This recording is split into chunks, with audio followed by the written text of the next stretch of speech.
European Union leaders say sabotage is responsible for leaks on the Nord Stream pipelines that are sending plumes of gas into the Baltic Sea. Scientists recorded undersea explosions around the lines connecting Russia and Germany. Though there are no claims of responsibility, Poland says the leaks marked an escalation in the war in Ukraine. A Kremlin spokesman said it would be stupid and absurd to blame Russia for the attack. Fuel spilling out into the Baltic Sea after what the EU's top diplomat Joseph Borrell says is a likely act of sabotage. The two Nord Stream pipelines link Russia and Germany. 3 red dots mark the places where the leaks were detected. Even though the pipelines are not currently delivering Russian gas to Europe, they're still full of fuel. Up to 100 million cubic meters of gas is spewing from the pipelines every hour. With no way of closing them, the leaks could continue until the pipes are empty. European leaders say they're fairly certain about the cause of the leaks. We have Swedish intelligence, but we also have received information from Denmark, and based on this, we concluded that this is probably a deliberate act. It is probably a case of sabotage. The Kremlin has also suggested foul play. No option can be ruled out right now. It's clear that there is damage to the pipeline. We can't exclude any version of events regarding the reason for this before the results of the official investigation. The EU has vowed retaliation for any attack on the energy network.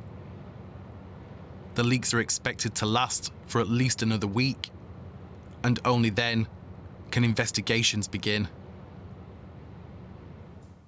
Earlier, we spoke to Tor Ivar Strømmen from the Royal Norwegian Naval Academy. I asked him if there was any evidence of sabotage on the Nord Stream pipelines. First of all, the distance between the leaks and that there were explosions near the pipelines and so on, both indicates that this is not a accident. This is something which was planned and conducted by humans in order to destruct those pipelines. Now, this happened in the Baltic Sea, not far from the island of Bornholm. There's quite a bit of traffic out there, maritime traffic. How difficult would it be to carry out such attacks in those locations without being detected? Actually, fairly easy, as so those explosives could have been placed there weeks and months or even years beforehand. Our ship could have just stopped over the position maybe 2 months ago. Sent out a remote operated vehicle, a mini submarine or something, placed those explosives and left. So later they could detonate those explosives by radio signal or by timing or any other means. So it's fairly easy to conduct such an operation. Is there any indication as to who might be behind the attacks, if that's what they were? I would not say indications, but it's highly likely, in my opinion, that it's Russia, basically for 2 reasons. One is that this is a way to make sure that they cannot be pressured in any way to deliver gas to Nord Stream to Germany again. They have obligations, legal obligations to provide gas. They have now stopped providing that gas to first saying that they have also delay in maintenance of some turbines and pump systems. Then from August on, with reference to maintenance of the gas lines, and now they have been destroyed, so they cannot deliver, which makes them look innocent, but still they are behind it. So they don't say that they are using energy as a weapon, but they are really doing it. And everyone knows, but as long as they don't say it, it disguises what they are actually doing. So when they are also the other part of it is the great power competition and the great strategic point of it. As Russia only have 2 really powerful tools to influence its negotiation position versus the West, versus Ukraine and so on.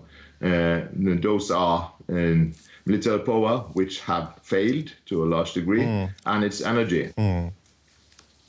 Sorry. And by demonstrating this, Sorry, just we don't have that much time. I just wanted to ask you how investigators will go about determining what happened to those pipelines, and how long do you think that might take? It's very hard to say. Obviously, they will do an investigation much like the police are doing when we have a terror bomb or something on shore. They will try to find remnants of explosives or any other sign of what's going on down there, and conduct a full investigation.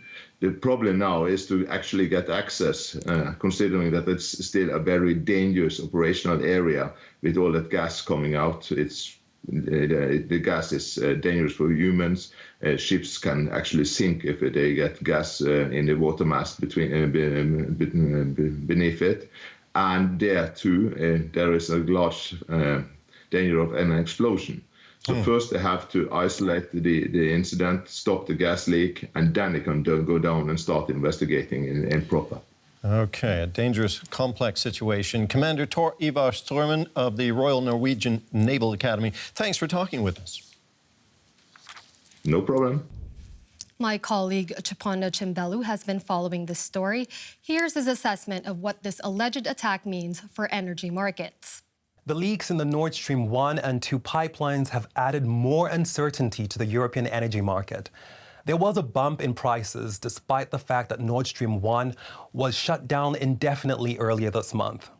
Now, given the amount of damage to the pipelines, analysts are saying they are less likely to be operational at any point this year. Some also think that Moscow benefits from the additional chaos in the energy market. And if this was indeed sabotage, as some European governments suspect, it highlights the risk to other critical energy infrastructure in Europe. In particular, the Baltic Pipe, a new pipeline that will deliver natural gas from Norway to Poland from October 1st. This incident shows just how fragile and volatile the situation is, and many are asking whether Russia will continue delivering gas to Europe via Ukraine.